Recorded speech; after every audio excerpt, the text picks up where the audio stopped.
Hello everyone, welcome to Brilliant EduTech, the best solution ever. Kerala water authority നടത്തുന്ന sanitary chemist എന്ന എക്സാമിന് വേണ്ടിയിട്ടുള്ള ഒരു ക്ലാസ്സുമായിട്ടാണ് ഇന്ന് നിങ്ങൾക്ക് മുമ്പിൽ എത്തിയിരിക്കുന്നത്. ഇന്ന് നമ്മൾ ഡിസ്കസ് ചെയ്യുന്നത് ബയോ കെമിസ്ട്രിയിൽ വരുന്ന ഒരു ടോപ്പിക്കാണ് എൻസൈമോളജി എന്നുള്ള ടോപ്പിക്കാണ്. അതിൻ്റെ ഒരു ബേസിക് ഇൻട്രൊഡക്ഷൻ ആണ് ഇന്നത്തെ ക്ലാസ്സിൽ നമ്മൾ ഡിസ്കസ് ചെയ്യാനായിട്ട് പോകുന്നത്. ഇന്നത്തെ ക്ലാസ് നമുക്ക് എടുത്തു തരുന്നത് ഫാത്തിമ മാം ആണ്. അപ്പോൾ നമ്മുടെ ചാനൽ ആരെങ്കിലും പുതുതായിട്ട് കാണുന്നവരുണ്ടെങ്കിൽ മറക്കാതെ തന്നെ ചാനൽ ഒന്ന് സബ്സ്ക്രൈബ് ചെയ്യാനും കൂടുതൽ ബെൽ ബട്ടൺ അമർത്തി അതിൽ ഓൾ എന്നുള്ള ഓപ്ഷനും എനേബിൾ ചെയ്യാനായിട്ട് ശ്രദ്ധിക്കുക. അപ്പോഴാണ് അടുത്തൊരു വീഡിയോ നമ്മൾ പോസ്റ്റ് ചെയ്യുമ്പോൾ നിങ്ങൾക്ക് ഈസി ആയിട്ട് നോട്ടിഫിക്കേഷൻ ലഭിക്കുകയുള്ളൂ. ഇനി നമ്മുടെ ടെലിഗ്രാം ചാനലിലും വാട്സപ്പ് ചാനലിലും ഒന്നും എൻറോൾ ചെയ്യാത്ത ആരെങ്കിലും ഉണ്ടെങ്കിൽ ഡിസ്ക്രിപ്ഷൻ ബോക്സിൽ ലിങ്കുകളുണ്ട്, അത് യൂസ് ചെയ്ത് നിങ്ങൾക്ക് ജോയിൻ ചെയ്യാം. റീസെൻ്റ് ആയിട്ടുള്ള ഇതുപോലുള്ള science based PSC exam updates ഒക്കെ നിങ്ങൾക്ക് അവിടെ അവൈലബിൾ ആയിരിക്കും. അപ്പോൾ അപ്ഡേറ്റ്സിനായിട്ട് മറക്കാതെ ജോയിൻ ചെയ്യാനായിട്ട് ശ്രദ്ധിക്കുക. ഇനി സാനിറ്ററി കെമിസ്റ്റിന് ഒരു പ്ലേലിസ്റ്റ് തന്നെ നമ്മൾ ക്രിയേറ്റ് ചെയ്തിട്ടുണ്ട്. അപ്പോൾ ആ ഒരു പ്ലേലിസ്റ്റ് വിസിറ്റ് ചെയ്യാത്തവർ മറക്കാതെ പ്ലേലിസ്റ്റ് വിസിറ്റ് ചെയ്യാനും ക്ലാസ്സുകൾ നിങ്ങളുടെ പ്രിപ്പറേഷന് ഉപകാരപ്രദമാക്കാനായിട്ടും ശ്രദ്ധിക്കുക. പിന്നെ ഈ ഒരു ക്ലാസ് എന്ന് പറയുന്നത് ഒരുപാട് നേരത്തെ അധ്വാനമാണ്, മിസ്സിൻ്റെ ആണെങ്കിലും അതുപോലെ എൻ്റെ ആണെങ്കിലും. അപ്പോൾ ഈ വീഡിയോൻ്റെ റെക്കോർഡിങ്ങും പ്രോസസ്സിങ്ങും അതുപോലെ അപ്ലോഡിങ്ങും ഒക്കെ ആയിട്ട് ഒരുപാടധികം നേരത്തെ എഫേർട്ടാണ് നിങ്ങൾ കാണുന്ന ഓരോ ക്ലാസ്സുകളും. അപ്പോൾ നിങ്ങൾക്ക് ഉപകാരപ്പെടുന്നുണ്ടെങ്കിൽ വീഡിയോ ഒന്ന് ലൈക്ക് ചെയ്യാനും അതുപോലെ നിങ്ങളുടെ അഭിപ്രായങ്ങളൊന്ന് അറിയിക്കാനായിട്ടൊക്കെ ഒന്ന് ശ്രദ്ധിക്കുക. നിങ്ങളുടെ കമൻസ് കാണുമ്പോൾ അത് നമുക്കൊരു മോട്ടിവേഷനാണ് കൂടുതൽ വീഡിയോസ് ചെയ്യാനും ക്ലാസ്സുകൾ നിങ്ങൾക്ക് തരാനൊക്കെ ആയിട്ട്. അപ്പോൾ അതുകൊണ്ട് നിങ്ങൾക്ക് യൂസ്ഫുൾ ആണെന്നുണ്ടെങ്കിൽ ദയവായിട്ട് നിങ്ങളൊന്ന് കമൻറ്റ് ചെയ്യാനായിട്ട് നിങ്ങളുടെ സപ്പോർട്ട് ഒന്ന് അറിയിക്കാനായിട്ടൊക്കെ ഒന്ന് ശ്രദ്ധിക്കുക കേട്ടോ. സാനിറ്ററി കെമിസ്റ്റിനായിട്ടുള്ള ഒരു ക്രാഷ് കോഴ്സ് നമ്മൾ ലോഞ്ച് ചെയ്ത വിവരം നിങ്ങൾ എല്ലാവരും അറിഞ്ഞിട്ടുണ്ടാവും എന്ന് വിചാരിക്കുന്നു. അപ്പോൾ നമ്മുടെ ഏറ്റവും പുതിയ ബാച്ച് ക്രാഷ് കോഴ്സ് ബാച്ച് നമ്മൾ സ്റ്റാർട്ട് ചെയ്തത് 26-ാം തീയതിയാണ്. അപ്പോൾ ഈ ഒരു ഗ്രൂപ്പിൽ എൻറോൾ ചെയ്യാനായിട്ട് താല്പര്യമുള്ളവർക്ക് നിങ്ങൾക്ക് ഈ ഒരു നമ്പറിലോട്ട് വാട്സപ്പ് ചെയ്യാവുന്നതാണ്. എഫിഷ്യൻ്റ് ട്യൂട്ടേഴ്സ് ഉണ്ടായിരിക്കും. സിലബസ് ഓറിയൻറ്റഡ് ആയിട്ടുള്ള ചോദ്യങ്ങൾ നമ്മൾ ഡിസ്കസ് ചെയ്യുന്നുണ്ടായിരിക്കും. നമുക്കറിയാം 50ഓളം ടോപ്പിക്സ് ആണ് നമുക്കുള്ളത്. ഒരു 50ഓളം ക്ലാസ്സുകൾ നിങ്ങൾക്ക് അതിനു വേണ്ടി ഉണ്ടായിരിക്കും. പല ടോപ്പിക്സ് ആണ് നമുക്കുള്ളത്. മൈക്രോബയോളജി, ബയോകെമിസ്ട്രി, കെമിസ്ട്രി എന്നിങ്ങനെ 3ഓളം ടോപ്പിക്സ് ഉണ്ട്. അതിൽ പല ഡിഫറെൻറ്റ് മൊഡ്യൂൾസും നമുക്ക് വരുന്നുണ്ട്. 10ഓളം മൊഡ്യൂൾസ് ഒക്കെ അടങ്ങുന്ന ഒരു എക്സാം സിലബസ് ആണ് നമുക്ക് സാനിറ്ററി കെമിസ്റ്റിനായിട്ടുള്ളത്. അപ്പോൾ ഓരോ ടോപ്പിക് ബേസ്ഡ് ആയിട്ട് 50ഓളം ടോപ്പിക് ബേസ്ഡ് ആയിട്ടുള്ള ക്യൂസുകൾ നിങ്ങൾക്ക് ഉണ്ടായിരിക്കും. റിവിഷൻ ടെസ്റ്റുകൾ ഉണ്ടായിരിക്കും. MCQ PDFകൾ ഉണ്ടായിരിക്കും. അതുപോലെ സ്റ്റഡി ആൻഡ് മെൻറ്റർ സപ്പോർട്ട് ഉണ്ടായിരിക്കും. എന്നാണോ നമ്മുടെ എക്സാം അന്ന് വരെ നിങ്ങൾക്ക് ആ ഒരു മെൻറ്റർ സപ്പോർട്ട് നിങ്ങൾക്ക് ഉണ്ടായിരിക്കും. സ്റ്റഡി പ്ലാൻ റിമൈൻഡേഴ്സ് ഉണ്ടായിരിക്കും. ഡൗട്ട് ക്ലിയറൻസ് ഉണ്ടായിരിക്കും. നിങ്ങളുടെ സെൽഫ് അനാലിസിസിനായിട്ട് നമ്മൾ റിവിഷൻ ടെസ്റ്റുകൾ കൂടെ കണ്ടക്ട് ചെയ്യുന്നുണ്ട്. ഈച്ച് മൊഡ്യൂൾ വൈസ് റിവിഷൻ ടെസ്റ്റാണ് നമ്മൾ കണ്ടക്ട് ചെയ്യുന്നത്. അതുപോലെ ടോപ്പിക് ബേസ്ഡ് ക്യൂസുകളും. അപ്പോൾ 10 മൊഡ്യൂൾസ് ആണ്, അതുകൊണ്ട് തന്നെ 10 റിവിഷൻ ടെസ്റ്റുകളാണ് കണ്ടക്ട് ചെയ്യാനായിട്ട് ഉദ്ദേശിക്കുന്നത്. സ്റ്റഡി സപ്പോർട്ട് എന്ന് പറയുന്നത് നിങ്ങളുടെ എക്സാം ഡേറ്റ് വരെ നിങ്ങൾക്ക് ഉണ്ടായിരിക്കും. ജോയിൻ ചെയ്യാൻ താല്പര്യമുള്ളവർക്ക് തന്നിരിക്കുന്ന നമ്പറിലോട്ട് വാട്സാപ്പ് ചെയ്യാവുന്നതാണ്. 9992645596 എന്ന നമ്പറിൽ വാട്സാപ്പ് ചെയ്ത് കാര്യങ്ങൾ ചോദിച്ചറിയാനായിട്ട് ശ്രദ്ധിക്കുക. അപ്പോൾ ജോയിൻ ചെയ്യാൻ താല്പര്യം ഡിലേ ആവാതെ പെട്ടെന്ന് തന്നെ ജോയിൻ ചെയ്യാനായിട്ട് ശ്രദ്ധിക്കുക. നമ്മൾ കോഴ്സ് സക്സസ്ഫുൾ ആയിട്ട് റൺ ചെയ്തുകൊണ്ടിരിക്കുകയാണ്. അപ്പോൾ ജോയിൻ ചെയ്യാൻ താല്പര്യമുള്ള ഒപ്പം തന്നെ ഗ്രൂപ്പിനോടൊപ്പം തന്നെ പഠിച്ചു പോകാനായിട്ട് ശ്രദ്ധിക്കുക. ഇനി എപ്പോൾ ജോയിൻ ചെയ്താലും നിങ്ങൾക്ക് ആ നോട്ട്സ് അവിടെ അവൈലബിൾ ആണ്, ക്ലാസ്സസ് അവിടെ അവൈലബിൾ ആണ്, റെക്കോർഡഡ് സെക്ഷൻസ് ആണ്. എഗെയിൻ വാച്ച് ചെയ്യാം. ക്യൂസുകളാണെങ്കിലും റിവിഷൻ ടെസ്റ്റുകളായാലും നിങ്ങൾക്ക് എഗെയിൻ അറ്റൻഡ് ചെയ്ത് പ്രാക്ടീസ് ചെയ്യാനുള്ള അവസരങ്ങൾ ഉണ്ടായിരിക്കും. അപ്പോൾ നിങ്ങൾക്ക് ഈ ഒരു അവസരം മാക്സിമം യൂട്ടിലൈസ് ചെയ്യാനായിട്ട് ശ്രദ്ധിക്കുക. ഇനി MCQ PDF വേണ്ടവർക്ക് അത് വായിച്ച് പഠിക്കാനായിട്ട് PDF നോട്ട്സ് ഒക്കെ നിങ്ങൾക്ക് അവിടെ അവൈലബിൾ ആണ്. നോട്ട്സ് പ്രിന്റബിൾ ആണ്, ഡൗൺലോഡ് ചെയ്യാൻ പറ്റുന്ന രീതിയിലാണുള്ളത്. അപ്പോൾ കൂടുതൽ ഡൗട്ട്സ് നിങ്ങൾക്ക് എന്തെങ്കിലും ഉണ്ടെങ്കിൽ നിങ്ങൾക്ക് ഈ നമ്പറിൽ കോൺടാക്ട് ചെയ്ത് ചോദിക്കാം കേട്ടോ. സാനിറ്ററി കെമിസ്റ്റിന് വേണ്ടിയിട്ടുള്ള ക്രാഷ് കോഴ്സ് ഓൾറെഡി സക്സസ്ഫുൾ ആയിട്ട് റൺ ചെയ്യാണ്. നമ്മുടെ ആദ്യത്തെ വീക്ക് കംപ്ലീറ്റ് ചെയ്തു. അവർക്കുള്ള റിവിഷൻ ടെസ്റ്റ് നമ്മൾ കണ്ടക്ട് ചെയ്തിട്ടുണ്ട്. അപ്പോൾ സ്റ്റുഡൻസിൻ്റെ റിവ്യൂസ് ആണ് നിങ്ങൾക്ക് ഇവിടെ കാണാനായിട്ട് സാധിക്കുന്നത്. അപ്പോൾ ഇനിയും എൻറോൾ ചെയ്യാനായിട്ട് താല്പര്യമുള്ളവർ പെട്ടെന്ന് തന്നെ ജോയിൻ ചെയ്യാനായിട്ട് ശ്രദ്ധിക്കുക. വീക്ക്ലി നമ്മൾ റിവിഷൻ ടെസ്റ്റുകളും ഡെയിലി ബേസിസിലെ ക്യൂസും ഒക്കെ ആയിട്ടാണ് നമ്മുടെ ഗ്രൂപ്പ് മുന്നോട്ട് പോകുന്നത്.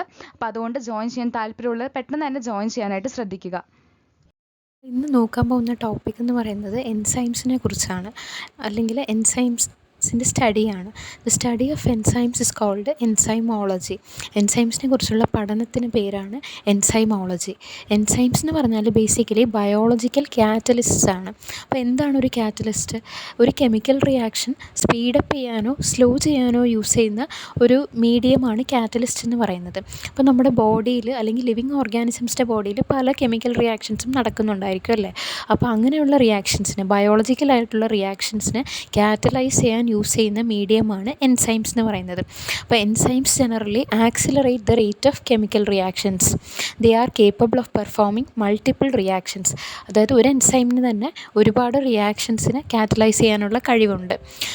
Final distribution of reactants and products are governed by equilibrium properties ആണ്. Enzymes are biological catalyst. Generally enzymes എന്ന് പറയുന്നത് പ്രോട്ടീൻസ് ആണ്. ഒരു ഫ്യൂ RNA എക്സെപ്ഷൻസ് ഒഴിച്ചാൽ ബാക്കി എല്ലാ എൻസൈംസും പ്രോട്ടീൻസ് ആണ്. എൻസൈംസിൻ്റെ ഓർഡർ ഓഫ് മാഗ്നിറ്റ്യൂഡ് എന്ന് പറയുന്നത്, അതായത് വർക്ക് ചെയ്യുന്ന സ്പീഡ് എന്ന് പറയുന്നത് സാധാരണ കെമിക്കൽ കാറ്റലിസ്റ്റിനേക്കാളും ഒരുപാട് കൂടുതലായിരിക്കും. ദേ act under mild conditions of temperature and pressure. അതായത് എൻസൈംസിന് വർക്ക് ചെയ്യാനായിട്ട് സാധാരണ കെമിക്കൽ കാറ്റലിസ്റ്റിന് വേണ്ട അത്ര ഹൈ ടെമ്പറേച്ചേഴ്സും പ്രഷേഴ്സും ഒന്നും ആവശ്യമില്ല. ദേ ആർ ഹൈലി സ്പെസിഫിക് ആണ്. ഇപ്പോൾ ഒരു എൻസൈം ഒരു പ്രത്യേക കെമിക്കൽ റിയാക്ഷൻ മാത്രമേ കാറ്റലൈസ് ചെയ്യൂ. അപ്പോൾ അതൊരു സ്പെസിഫിസിറ്റി ഓഫ് എൻസൈംസ് എന്ന് പറയുന്നത് വളരെ ഇമ്പോർട്ടൻ്റ് ആണ്. They are tightly regulated. എൻസൈംസിൻ്റെ വർക്കിംഗ് എന്ന് പറയുന്നത് ഹൈലി റെഗുലേറ്റഡ് ആണ്. ഓക്കെ, എൻസൈംസിൻ്റെ ഹിസ്റ്ററി നോക്കാം. അപ്പോൾ എൻസൈംസിൻ്റെ ഹിസ്റ്ററി എന്ന് പറയുന്നത് ബെർസലിയസ് എന്ന് പറയുന്ന സയൻറ്റിസ്റ്റ് 1836 ആദ്യമായിട്ട് കാറ്റലിസിസ് എന്ന് പറയുന്ന ഒരു ടേം കോയിൻ ചെയ്യുന്നത്, ആ ഒരു ഫ്രേസ് കൊണ്ടുവരുന്നത് ബെർസലിയസ് എന്ന് പറയുന്ന സയൻറ്റിസ്റ്റാണ്. അപ്പോൾ കാറ്റലിസിസ് എന്ന് പറഞ്ഞാൽ ഗ്രീക്കിൽ ടു ഡിസോൾവ് എന്നാണ് അർത്ഥം. 1878 ക്യൂൻ എന്ന് പറയുന്ന ഒരു സയൻറ്റിസ്റ്റാണ് എൻസൈം എന്ന് പറയുന്ന ഒരു വേർഡ് ആക്ച്വലി ഫോർമുലേറ്റ് ചെയ്യുന്നത്. ഗ്രീക്കിൽ എൻസൈമിൻ്റെ മീനിങ് എന്ന് പറയുന്നത് ഈസ്റ്റ് എന്നാണ്. അതായത് ബയോളജിക്കൽ സിസ്റ്റംസിൽ നടക്കുന്ന കാറ്റലിസിസിനെ സൂചിപ്പിക്കാനാണ് അങ്ങനെ ഒരു വേർഡ് കോയിൻ ചെയ്തിരിക്കുന്നത്. Isolation of enzyme system from cell free extract of yeast was first achieved in 1883 by Buchner എന്ന് പറയുന്ന ഒരു സയൻറ്റിസ്റ്റാണ് ആദ്യമായിട്ട് എൻസൈം എക്സ്ട്രാക്ട് ചെയ്യുന്നത് അല്ലെങ്കിൽ ഐസൊലേറ്റ് ചെയ്ത് എടുക്കുന്നത്. He named the active principle as zymase. ആ എൻസൈമിൻ്റെ പേരാണ് zymase. later found to contain a mixture of enzymes which could convert sugar to alcohol. ഈ സൈമേസ് എന്ന് പറയുന്ന എൻസൈമിനകത്ത് ആദ്യമായിട്ട് എക്സ്ട്രാക്ട് ചെയ്തതിനകത്ത് ഒരു മിക്സ്ചർ ഓഫ് എൻസൈംസ് ഉണ്ടായിരുന്നു. അത് ശരിക്കും ഷുഗറിന് ആൽക്കഹോളായിട്ട് കൺവേർട്ട് ചെയ്യുന്ന ഒരു സെറ്റ് ഓഫ് എൻസൈംസ് ആയിരുന്നു. 1926 James Sumner first achieve the isolation and crystallization of enzyme urease from jack bean. Jack bean എന്ന് പറയുന്ന ഒരു പ്ലാന്റിൽ നിന്ന് ഫസ്റ്റായിട്ട് ഐസൊലേറ്റ് എൻസൈം യൂറിയേസ് എന്ന് പറയുന്ന ഒരു എൻസൈം ഐസൊലേറ്റ് ചെയ്ത് ക്രിസ്റ്റലൈസ് ചെയ്ത് എടുക്കുന്നത് 1926 ജെയിംസ് സമ്മർ എന്ന് പറയുന്ന ഒരു സയൻറ്റിസ്റ്റാണ് അത് എടുക്കുന്നത്. ഇനി നമുക്ക് എൻസൈമിൻ്റെ ഇമ്പോർട്ടൻസ് എന്താണെന്ന് നോക്കാം. Enzymes R critical for every aspect of cellular life. അതായത് സെല്ലുലാർ ലൈഫിൻ്റെ എല്ലാ ആസ്പെക്ട്സിലും എൻസൈമിന് വളരെ ഇമ്പോർട്ടൻ്റ് ആയിട്ടുള്ളൊരു റോളാണ് പ്ലേ ചെയ്യാനുള്ളത്. എൻസൈംസ് ഇൻഫ്ലുവൻസസ് സെൽ ഷേപ്പ് മോട്ടിലിറ്റിയൊക്കെ ഇൻഫ്ലുവൻസ് ചെയ്യും. എൻസൈം ഒരു സർഫസ് റിസെപ്റ്ററായിട്ട് ആക്ട് ചെയ്യും. Cell cycle, metabolism, transcription, hormone release, muscle contraction, protein synthesis, അങ്ങനെ സെല്ലുമായിട്ട് ബന്ധപ്പെട്ട ഒരുപാട് ആക്ടിവിറ്റീസിൽ എൻസൈംസിന് വലിയൊരു റോളാണുള്ളത്. ഓക്കെ, ഇനി properties and classification of enzymes നോക്കാം. Enzymes are vital for chemical reactions to occur in the cell. അതായത് ഒരു സെല്ലിൽ കെമിക്കൽ റിയാക്ഷൻസ് നടക്കണമെങ്കിൽ എൻസൈമിൻ്റെ റോള് വളരെ ഇമ്പോർട്ടൻ്റ് ആണെന്ന് നമ്മൾ പറഞ്ഞു. അപ്പോൾ എന്താണ് എൻസൈം ശരിക്കും ചെയ്യുന്നത്? ഒരു സബ്സ്ട്രേറ്റ് ഉണ്ടാവും അല്ലെങ്കിൽ റിയാക്റ്റൻ്റ് ഉണ്ടാവും. ആ റിയാക്റ്റൻറ്റിന് എൻസൈം ആക്ട് ചെയ്ത് കൺവേർട്ട് ചെയ്ത് പ്രോഡക്റ്റായിട്ട് മാറും. അതായത് റിയാക്റ്റൻസിൽ കെമിക്കൽ ബോൺഡ്സ് ബ്രേക്ക് ചെയ്യാനോ ഫോം ചെയ്യാനോ റീഅറേഞ്ച് ചെയ്യാനോ ആണ് എൻസൈംസ് യൂസ് ചെയ്യുന്നത്. ഓക്കെ, മോഡിഫൈ ചെയ്ത് ഉണ്ടാകുന്ന അങ്ങനെയുള്ള സബ്സ്ട്രേറ്റിനെയാണ് നമ്മൾ പ്രോഡക്റ്റ് എന്ന് പറയുന്നത്. അതൊരു ഡിഫറെൻറ്റ് ടാസ്ക് ആയിരിക്കും പെർഫോം ചെയ്യുന്നത്. എന്താണ് ഇതിൻ്റെ കോൺസിക്വൻസ്? ശരിക്കും ഒരു എനർജി ട്രാൻസ്ഫർമേഷനാണ് സെല്ലിൽ നടക്കുന്നത്. റിയാക്റ്റൻസിലെ എനർജിയും മാറ്ററിലെയും പ്രോഡക്ട്സിലുള്ള എനർജിയും മാറ്ററുമായിട്ട് കൺവേർട്ട് ചെയ്യപ്പെടും. Cell to cell and intra cell communication ഉണ്ടാവും. Allows for cellular homeostasis to persist. അതായത് സെല്ലിന് വർക്ക് ചെയ്യാൻ പറ്റുന്ന ഒരു സ്പെസിഫിക് എൻവയോൺമെൻറ്റ് ഉണ്ടാവും. അതിനാണ് ഹോമിയോസ്റ്റേസിസ് എന്ന് പറയുന്നത്. അപ്പോൾ അതങ്ങനെ തന്നെ മെയിൻറ്റെയിൻ ചെയ്യാൻ ഹെൽപ്പ് ചെയ്യും. Enzymes can be classified using a numbering system defined by the enzyme commission. Enzyme commission define ചെയ്തിരിക്കുന്ന ഒരു നമ്പറിംഗ് സിസ്റ്റം യൂസ് ചെയ്തിട്ടാണ് എൻസൈംസിനെ നമ്മൾ ക്ലാസിഫൈ ചെയ്യുകയും നെയിം ചെയ്യുകയും ചെയ്തിരിക്കുന്നത്. ഈ സിസ്റ്റം എന്ന് പറയുന്നത് ഒരു ബേസിക്കലി 4 ഡിജിറ്റ് നമ്പറാണ്. അപ്പോൾ അതാണ് എൻസൈമിൻ്റെ നോമൻക്ലേച്ചർ വരുന്നത്. ഒരു 4 ഡിജിറ്റ് നമ്പറായിട്ടാണ് വരുന്നത്. അതിൻ്റെ ഡീറ്റെയിൽസ് നമുക്ക് നോക്കാം. ഇനി നമുക്ക് ഡിഫറെൻറ്റ് ക്ലാസ്സസ് ഓഫ് എൻസൈംസ് ഏതൊക്കെയാണെന്ന് നോക്കാം. അപ്പോൾ EC1, EC means enzyme class എന്നാണ്. അപ്പോൾ EC1 എന്ന് പറയുന്നത് ഓക്സിഡോ റിഡക്റ്റേസസ് ആണ്. അതായത് ഇലക്ട്രോൺസ് ട്രാൻസ്ഫർ ചെയ്യുന്ന എൻസൈംസിനെയാണ് ഓക്സിഡോ റിഡക്റ്റേസസ് എന്ന് പറയുന്നത്. അതായത് റിഡോക്സ് റിയാക്ഷൻസിൽ പങ്കെടുക്കുന്ന എൻസൈംസ്. EC2 എന്ന് പറയുന്നത് ട്രാൻസ്ഫറേസസ് ആണ്. അതായത് 2 മോളിക്യൂൾസ് തമ്മിൽ ഫങ്ഷണൽ ഗ്രൂപ്പ്സ് ട്രാൻസ്ഫർ ചെയ്യുന്ന എൻസൈംസ് ആണ് EC2 വരുന്നത്. പിന്നെ EC3 എന്ന് പറയുന്നത് ഹൈഡ്രോലൈസസ് ആണ്. അതായത് break bonds by adding water add ചെയ്തുകൊണ്ട് ബോൺഡ്സ് ബ്രേക്ക് ചെയ്യുന്ന എൻസൈംസ് ആണ് ഹൈഡ്രോലൈസസ്. EC4 എന്ന് പറയുന്നത് ലയേസസ് ആണ്. അതായത് elimination reaction to form double bonds. രണ്ട് മോളിക്യൂൾസ് തമ്മിൽ എലിമിനേറ്റ് ചെയ്ത് ഡബിൾ ബോൺസ് ഫോം ചെയ്യുന്നതാണ് ലയേസിസിൻ്റെ ഫംഗ്ഷൻ. EC5 എന്ന് പറയുന്നത് ഐസോമെറൈസിസ് ആണ്. Isomerases means intra molecular rearrangements ആണ്. ഒരു മോളിക്യൂളിനകത്ത് തന്നെയുള്ള റീഅറേഞ്ച്മെൻറ്റ്സ് ചെയ്യുന്നതാണ് ഐസോമെറൈസിസ്. EC6 എന്ന് പറയുന്നത് ലിഗേസസ് ആണ്. രണ്ട് പുതിയ മോളിക്യൂൾസ് ജോയിൻ ചെയ്ത് ന്യൂ ബോൺസ് ഫോം ചെയ്യുക എന്നുള്ളതാണ് ലിഗേസസിൻ്റെ ഫംഗ്ഷൻ.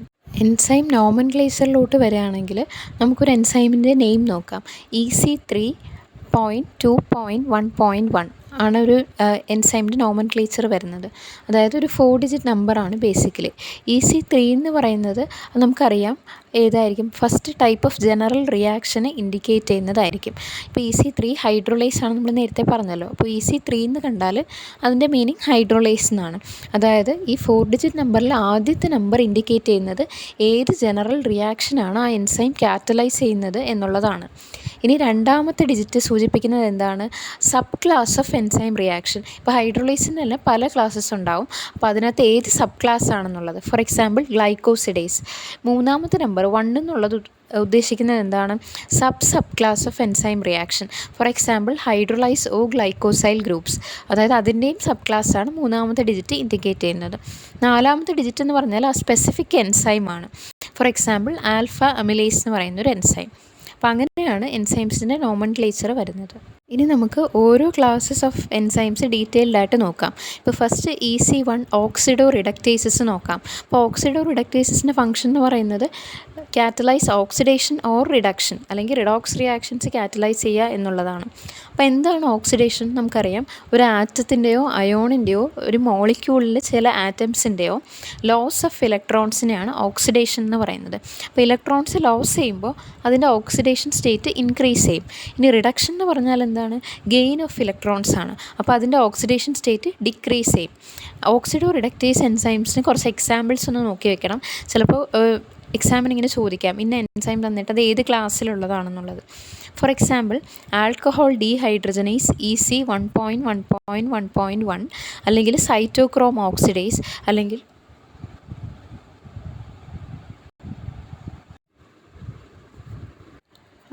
സൈറ്റോക്രോം ഓക്സിഡേസ്, അല്ലെങ്കിൽ അമിനോ ആസിഡ് ഓക്സിഡേസസ്. ഇതൊക്കെ ഈ ക്ലാസ് ഓഫ് എൻസൈംസിൽ വരുന്നതാണ്. നെക്സ്റ്റ് ക്ലാസ് എന്ന് പറയുന്നത് EC2 ട്രാൻസ്ഫറേസസ് ആണ്. അപ്പോൾ ട്രാൻസ്ഫറേസസ് എന്ന് പറഞ്ഞാൽ രണ്ട് മോളിക്യൂൾസിൻ്റെ ഫങ്ഷണൽ ഗ്രൂപ്പിൻ്റെ ട്രാൻസ്ഫറിൽ ഇൻവോൾവ് ചെയ്യുന്ന എൻസൈംസിനെയാണ് ട്രാൻസ്ഫറേസസ് എന്ന് പറയുന്നത്. For example hexokinase EC2.7.1.1, trans aminases, phosphorylase. ഇതൊക്കെയാണ് അതിന് എക്സാമ്പിൾസ്. അടുത്ത ക്ലാസ് ഓഫ് എൻസൈംസ് എന്ന് പറയുന്നത് ഹൈഡ്രോളൈസസ് ആണ്. EC3 ഹൈഡ്രോളൈസസ്. അപ്പോൾ ഹൈഡ്രോളൈസസ് എന്ന് പറഞ്ഞാൽ വാട്ടർ മോളിക്യൂൾ ആഡ് ചെയ്തുകൊണ്ട് രണ്ട് മോളിക്യൂൾസ് തമ്മിലുള്ള ബോൺഡ്സ് ബ്രേക്ക് ചെയ്യുന്നതാണ് അതിൻ്റെ ഫംഗ്ഷൻ. ഫോർ എക്സാമ്പിൾ ലിപ്പേസിൻ്റെ വേറൊരു പേരാണ് tri acyl glycerol acyl hydrolase EC3.1.1.3. പിന്നെ choline esterase, acid and alkaline phosphatase, pepsin, നമ്മുടെ സ്റ്റൊമക്കിലൊക്കെ കാണുന്ന എൻസൈമാണ് പെപ്സിൻ. പിന്നെ യൂറിയേസ് എന്ന് പറയുന്ന എൻസൈം. അതൊക്കെ ഹൈഡ്രോളൈസിൻ്റെ എക്സാമ്പിൾസ് ആണ്. അപ്പോൾ ഈ എക്സാമ്പിൾസ് ഒക്കെ ഒന്ന് നോക്കി വെച്ചേക്കണം, എക്സാമിന് ചിലപ്പോൾ ചോദിക്കാൻ ചാൻസ് ഉണ്ട്. നെക്സ്റ്റ് ക്ലാസ് EC4 ലയേസസ് ആണ്. ലയേസസിൻ്റെ ഫംഗ്ഷൻ എന്ന് പറഞ്ഞാൽ രണ്ട് മോളിക്യൂൾസിൻ്റെ തമ്മിൽ എന്തെങ്കിലും ഒരു ബോണ്ട് ബ്രേക്ക് ചെയ്തിട്ട് ഡബിൾ ബോണ്ട് ഫോം ചെയ്യുക എന്നുള്ളതാണ്. ഫോർ എക്സാമ്പിൾ ആൽഡോലേസ് EC4.1.2.7, ഫ്യൂമറേസ്, ഹിസ്റ്റഡേസ് ഒക്കെയാണ് ലയേസ് ക്ലാസ് ഓഫ് എൻസൈംസിന് എക്സാമ്പിളായിട്ട് വരുന്നത്. ഇനി അടുത്തത് EC5 ഐസോമെറൈസസ് ആണ്. ഐസോമെറൈസസ് എന്ന് പറഞ്ഞാൽ ഒരു മോളിക്യൂളിനകത്ത് തന്നെയുള്ള ഇൻട്രാ മോളിക്കുലർ റീഅറേഞ്ച്മെൻറ്റ്സ് ചെയ്യുന്ന എൻസൈംസ് ആണ്. For example triose phosphate isomerase EC5.3.1.1, phospho hexose isomerase. Last class of enzymes E6 ligases ആണ്. ലിഗേസസ് എന്ന് പറയുന്നത് പുതിയ മോളിക്യൂൾസ് ഫോം ചെയ്യുക, രണ്ട് മോളിക്യൂൾസ് ജോയിൻ ചെയ്തിട്ട്. For example glutamine synthetase EC6.3.1.2, succinate thiokinase, acetyl CoA carboxylase ഒക്കെ ലിഗേസസിൻ്റെ എക്സാമ്പിൾസ് ആണ്. ഇനി നമുക്ക് കോ എൻസൈം എന്താണെന്ന് നോക്കാം. ഈ എൻസൈംസിന് എലോണായിട്ട് ഒരു റിയാക്ഷനെ കാറ്റലൈസ് ചെയ്യുക എന്ന് പറയുന്നത് കുറച്ച് ബുദ്ധിമുട്ടാണ്. അതായത് എൻസൈംസിന് മാത്രമായിട്ട് ഒരു ഓക്സിഡേഷൻ റിഡക്ഷൻ റിയാക്ഷനെ കാറ്റലൈസ് ചെയ്യുക എന്ന് പറയുന്നത് അത്ര ഇഫക്റ്റീവ് അല്ല. അപ്പോൾ എൻസൈംസിൻ്റെ ഒരു പ്രത്യേക സബ്സ്റ്റൻസിൻ്റെ പ്രസൻസിലാണ് അതിൻ്റെ ആക്ടിവിറ്റി കൂടുന്നത്. അങ്ങനെയുള്ള സബ്സ്റ്റൻസിനെയാണ് കെമിക്കൽ ടീത്ത് അല്ലെങ്കിൽ കോ എൻസൈം എന്ന് പറയുന്നത്. Although enzymes catalyse such reactions they mainly do so in association with small molecule cofactors which essentially act as enzyme's chemical teeth. Cofactors എന്ന് പറയുന്നത് എന്താണ്? Cofactors may be metal ions ആവാം, such as zinc ions required for the catalytic activity of carboxypeptidase A എന്ന് പറയുന്ന എൻസൈമിന് work ചെയ്യണമെങ്കിൽ ഈ zinc അയോൺസിൻ്റെ presence ഉണ്ടെങ്കിലാണ് കൂടുതൽ effective ആവുന്നത്. അപ്പോൾ സിങ്ക് അയോൺ എന്ന് പറയുന്നത് അവിടുത്തെ കോഫാക്ടറാണ്. വേറൊരു എക്സാമ്പിളാണ് കോഫാക്ടറിന് organic molecules known as coenzyme such as NAD in YADH.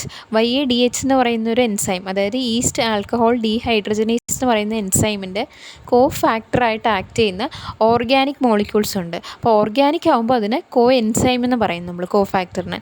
അപ്പോൾ അതാണ് NAD എന്ന് പറയുന്നത് കോ എൻസൈം. അപ്പോൾ നേരത്തെ പറഞ്ഞതുപോലെ ഈ ഒരു ക്ലാസ് നിങ്ങൾക്ക് യൂസ്ഫുൾ ആയിട്ടുണ്ടെങ്കിൽ മറക്കാതെ വീഡിയോ ഒന്ന് ലൈക്ക് ചെയ്യാനായിട്ട് ശ്രദ്ധിക്കണേ. അതുപോലെ നിങ്ങളുടെ ഡൗട്ട്സ്, അതുപോലെ ഒപ്പീനിയൻസ്, സജഷൻസ് എന്ത് തന്നെയാണെങ്കിലും കമൻറ്റ് ബോക്സിൽ ഒന്ന് മെൻഷൻ ചെയ്യാനായിട്ടും ശ്രദ്ധിക്കുക. നിങ്ങളുടെ കൂട്ടുകാരിലേക്കും ഷെയർ ചെയ്യുക.